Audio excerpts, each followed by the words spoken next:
తెలంగాణలో GHMC municipal ఎన్నికల్లో Janasena party పోటీ చేస్తుందని ప్రకటించిన నేపథ్యంలో పార్టీలోకి చేరికలు మొదలయ్యాయి. మల్కాజ్గిరి నుండి డాక్టర్ వేణుప్రసాద్ ఆయన అనుచరులతో భారీ సంఖ్యలో జనసేన పార్టీలో చేరారు. కూకట్పల్లి పార్టీ కార్యాలయంలో వారికి తెలంగాణ జనసేన రాష్ట్ర అధ్యక్షుడు శంకర్ గౌడ్ కండువాలు కప్పి పార్టీలోకి ఆహ్వానించారు.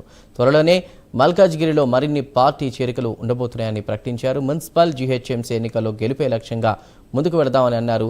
మున్సిపల్ ఎన్నికలు సంబంధించి కూడా ఈ నెల 16వ తేదీ వరకు డెడ్ లైన్ ఉండడంతో రిజర్వేషన్లు ఖరారు కాగానే అభ్యర్థులను ప్రకటిస్తామని శంకర్ గౌడ్ తెలిపారు.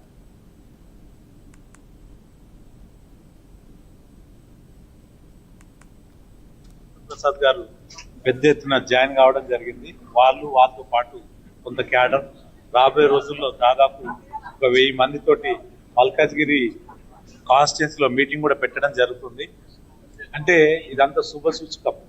గత నెల 2 నెలల నుంచి చాలా పెద్ద ఎత్తున జిహెచ్ఎంసీ అధ్యక్షులు వారు రాజలింగం దామోదర్ రెడ్డి గారు, అదేవిధంగా పార్టీ ప్రధాన కార్యదర్శి Ram Talluri garu, party vice president Mahender Reddy garu, అదేవిధంగా వివిధ జిల్లాలలో ఉన్న ఇన్ఛార్జీలు కూడా పార్టీని బలోపేతం దశలో ముందుకెళ్తున్నందుకు మంచి శుభ సూచకం. అదేవిధంగా రాబోయే మున్సిపల్ ఎలక్షన్ ఏదైతే 16 ఈ డెడ్ లైన్ ఇచ్చిందో అది కూడా కొంచెం రిజర్వేషన్ ప్రాసెస్ ఉంది.